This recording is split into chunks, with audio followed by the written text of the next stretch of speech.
And it's known that a lot of adolescents, they struggle with finding groups of people that they can fit in with, but doesn't actually match their values or who they are. Right. And I think about the friends that I chose growing up. Like, would I still be friends with them today?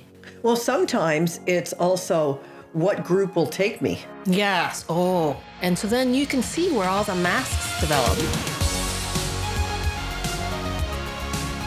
Well, hello. I have just told the doctor here, Dr. Mary C. Lynn, that I don't want this to be a therapy session today. She has very firm boundaries. That's it. That's enough. That's no it. more. No, I'm done today. So as far as I'm concerned, we can chat, but it's not about a therapy session, Okay. all right? All right. Except she started off with a very intriguing thing. She asked me the question, well, what if I don't like myself? Yeah, well, the book is called, we know that, Rebecoming, but it's called Fake It Until You Make It. That's this chapter. I know. And one of the questions is, what if people don't like the real me? And then I asked the question, well, what if I don't like the real me? Right. And so how then can you I not started- do a therapy session? And then she started to ask me questions. I know. Which so that's I where was- she then set yeah. the boundaries. Oh, gosh. What questions were you asking me I was that asking. I won't answer? Well, are we going to start the therapy session? Hit record? No. Go. Well, when you said, what if I don't like me? Yeah. Like, what if the poser, Is there pardon me, a child that's ever born in a environment of love that would say they don't like themselves? what does the good doctor say? Well, I think I would think not. yeah. I think that they just kind of delight in life and doing their thing, but it's when they get feedback Yeah. that there's something wrong. So in this chapter, I talk about when we start to pretend. And it probably starts really early on, but it really kind of nails itself in our adolescence because we're really shaped a lot by wanting to fit in. And we care a ton about what people think about us. Have you seen the movie Inside Out 2 yet? Yes. Well, if you haven't watched it, I don't want to give it all away, other than the fact that the star of the show, she becomes an adolescent. And overnight, a whole bunch of new emotions were introduced. And a lot of it was around anxiety and embarrassment and all of those things. Yeah. So if you think about your adolescent self, like just think about what you went through during that time. And not just what you went through, but the actual stage of adolescence is about trying to figure out who you are and what you're capable of and what freedoms and autonomy do you have. Like there's such important stages, but then you get lots of messaging around that. So back to why would you not like yourself? It had to have been through experiences that you've had, some false narratives, hurts that maybe you didn't even realize were there, feelings of betrayal that made you think that there's aspects of you that you don't like. Now, I'm not saying you're perfect. No. I mean, you're darn near close to it, frankly. Else you wouldn't be my friend. I've had years of therapy. Our husbands are going like... So, yes, there's going to be aspects of ourselves that we don't necessarily like as much. I do have this tendency... My husband asked me yesterday, he says, do you have any obsessive compulsive tendencies? You know, this is dangerous when I write a book that gives my husband language. Anyway. He should not have access to the He book. should not. But anyway, I was like, what do you mean? And his question was asking if I have any of these tendencies of things have to be just so. And it is true. I do have this aspect of myself that I like things just so, especially when it comes to planning. And that's part of the reason why. I mean, I complain all the time, like, why do I always have to initiate? Why do I always have to plan? Well, part of it comes from my own anxiety because I feel like I need to have things planned out so I can anticipate what to expect and be prepared for it. And that comes out of anxiety. Sure. So I'm not saying I have OCD, but I do have this tendency towards being a little anxious. And you know her favorite word is denial? Yeah, it is true.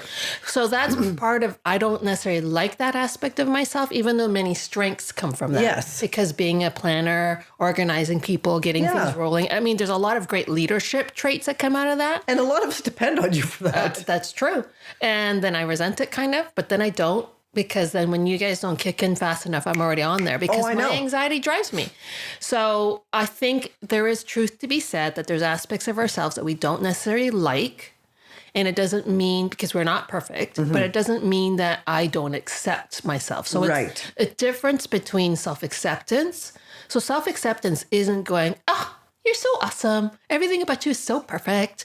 That's not what self-acceptance is. Self-acceptance is I see my strengths and my weaknesses and I accept that as part of my humanity. Right. I don't try to be perfect, because in trying to be perfect, I'm already masking. I'm already pretending that I got it all together when I really don't. Well, one of the things that really struck me, because a couple of years ago, or podcast seasons ago, we did the book Insight by Tasha Eurich. And she was really vulnerable in saying that she really struggled with imposter syndrome, right? Because she's written about insight. And she's goes to conventions and does all the speaking on insight. And she's considered now the expert in insight. And she's like, well, what if I'm really not as insightful as I think I am. And I'm just posing as this. And she feels a bit of imposter syndrome, which is a term that we throw around a lot nowadays. But the idea is that what if I get found out? Will people actually believe me? Want to read my book, follow me, invite me anymore? What if people really knew the real me? So there's this huge fear behind it. There is. It is. Because the deep human need is to fit in. Well, actually, it's to belong. Yep. And as we've talked about before, belonging is being able to be your true self, your essential self, and be accepted. But let's get real. We have so many experiences all the time that are rejecting, are critical, are angry responses to us, that if we hold out as the badge of I've arrived is that everybody likes me, everybody approves of me, no one's ever going to reject me exactly. Not happening. But teenagers or adolescents, that's what they can be fighting for. And so then you can see where all the masks develop. And it's known that a lot of adolescents, they struggle with finding groups of people that they can fit in with, but doesn't actually match their values or who they are. Right. And I think about the friends that I chose growing up, would I still be friends with them today? Right. Because a lot of it was just fitting in. A lot of it was just making our way through life. Well, sometimes it's also what group will take me. Yes. Oh, true. Right? Because if you're not a jock, if you're not an academic, if you're not the cool dressed kid with the new shiny stuff, which group will actually accept you in? Right. Right? I mean, that's what all high school drama musicals are made of. Right. Is this idea of trying to fit into the cool group, the hip group, and whatever that looks like. And I think there's so much emphasis put on the high school experience as a positive experience. I know very few people that actually really enjoyed their high school years. Oh, gosh. I tell clients all the time, if you can survive high school with your sanity intact, that is great.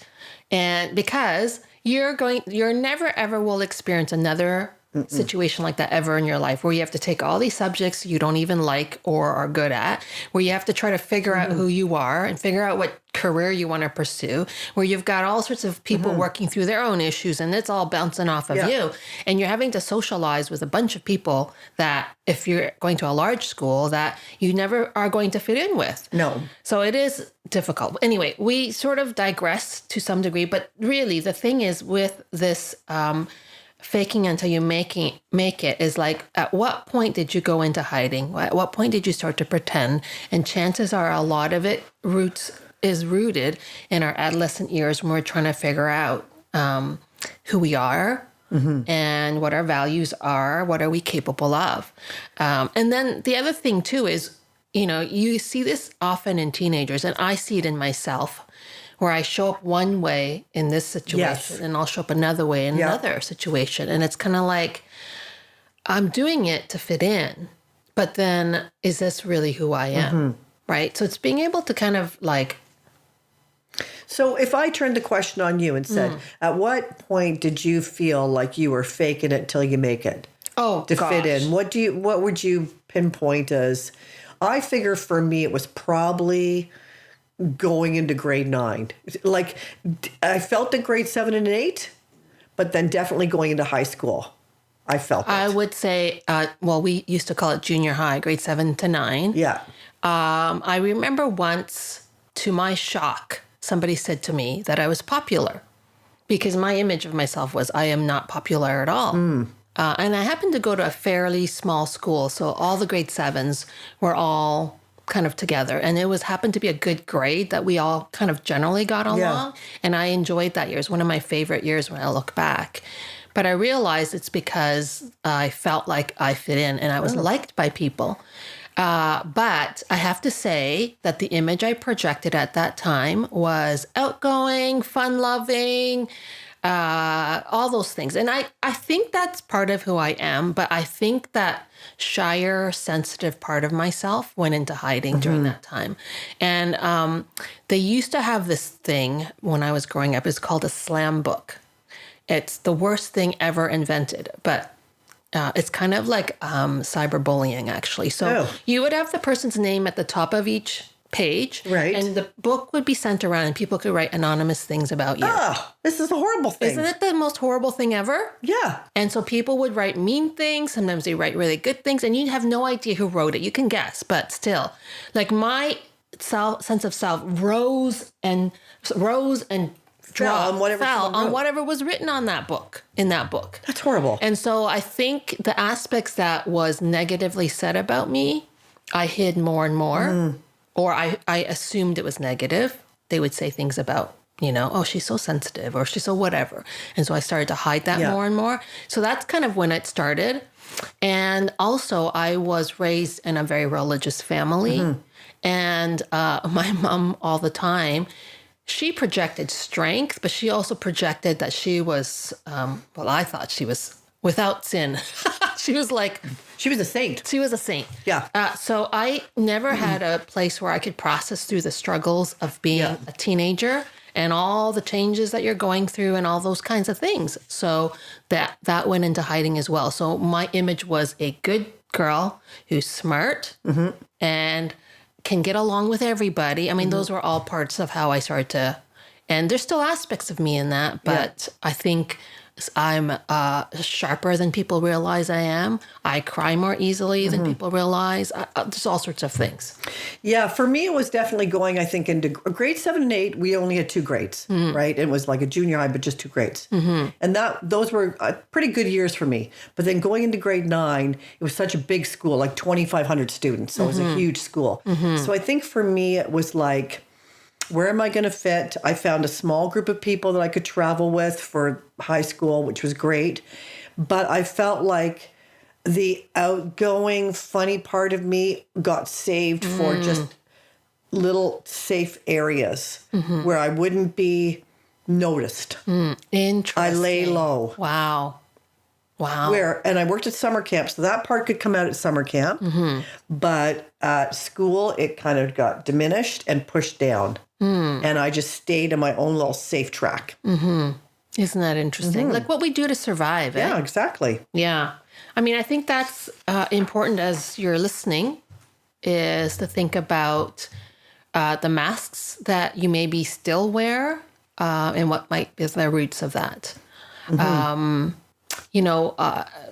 If you were raised where you were told you had to be stoic, that's the way you manage things, you don't talk about your emotions, you don't share vulnerably. I mean, whatever it might be.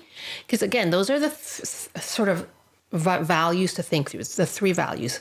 Performance. So how well you did at school, at work, at sports, at church, but also conformity.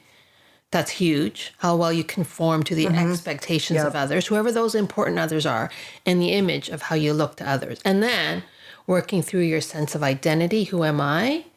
Your sense of autonomy. What am I capable of? And then your sense of belonging. Where do I fit in? So like those are 6 big things for you to think through of how different parts of your shadow self emerged. And then you were faking it until you were making it. So I'm just going to ask you to help us out especially for parents of teenagers right now. Oh, gosh, yes. Because there is this period where it's like in the movie Inside Out, when she like wakes up one day and she's like another human being, how the parents like navigated through that. But also like there is the need for this individuation in those years that parents can take as a personal rebellion against them and their systems of belief and et cetera. Yes. So can you unpack that a little bit for us? I mean, I know it's a huge topic. It's a huge topic. Yeah. But I think for anyone that's just navigating the teenage years or the early onset of teenage years, it's really not about you. Yeah. Well, years ago, I did a CD, Healthy Parents, Healthy Kids. So that's going to be my very first thing, is work on your own stuff. Yeah. Because your self-awareness is key, not just because you're modeling it, but you're also becoming more aware of how your own fears, your own insecurities, your own false narratives are affecting the way you parent. Because that internal stuff affects everything outside of you, all your relationships, all your roles, everything that you do. So if you can have that level of self-awareness, that will help you. Because your kids, teenagers are at the stage of what I call the BS stage. And what I mean by that is they can tell when you're not living according to what you're preaching. And so you can talk all you want, but if you're not living it out yourself.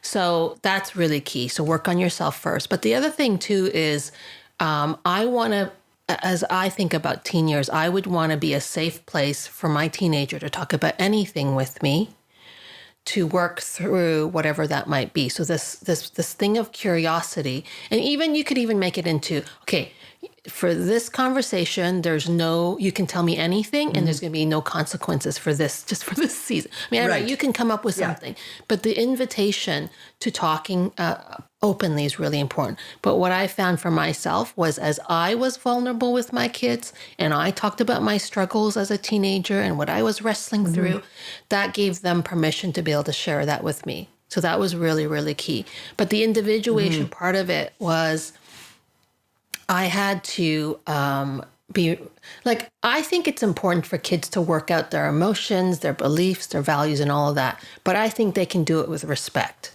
So I don't think that teenage years is a time where, in the movie Inside Out, where she was losing it on her parents, they just tolerated it. Like I would not. I would still have boundaries against out of control, disrespectful behavior. I would not tolerate it. Cam, you'd know this for sure. Looking at him. Cam's like, yeah. So he's a delightful young man. Yes. But at the same time, how can they learn to be honest with us about how they believe? And I might not agree with what they're saying, but I have to really bite my tongue and let them work things out. So the task of individuating is super key, because that's sort of like the time in which they identify what they believe, their values, who they are. And if I most often for most parents, it's fear. Yes. It's always behind it. Yes. If I get afraid and I try to shut it down, then I'm shutting down the journey for my kids and figuring out and becoming their true essential self as well. Yeah. So a lot of it is being able to stay calm, even if they're saying things that are like freaking you out or making decisions that you don't like. But because they're still in your realm of influence, is being able to there's going to be consequences if they take your car without your permission and things like that. I mean, I'm kind of rambling a little bit because it is a big topic. It is a big topic. But I think ultimately it is about working on yourself and then really working hard to build a relationship of trust. And going back to recognizing the fears that we're holding on to, because that could also be from our own experience as a teenager, right? Not wanting our kids to relive some of the junk that we went through, or the fears that were imposed upon us growing up through those teenage years by our parents, right? That we've inherited, right? So I think checking our fears as parents is huge to know when to sort of go, okay, this is all fear-based. Right. Well, think about what we've just talked about here with the trajectory of growth for ourselves. It's insight. Yeah. Then it's living it out in wisdom to transformation. So if we want to help our kids with that, they have to have self-awareness and self-insight. And that comes with affirming all the many wonderful things that you see in them, but also being honest about the ways in which they can hurt others or some of their weaknesses. Like my kids knew from an early age what their weaknesses were because we would talk about it. I would talk about it, and as I would talk about my own weaknesses, and it, sort of became like part of the way we talked about it.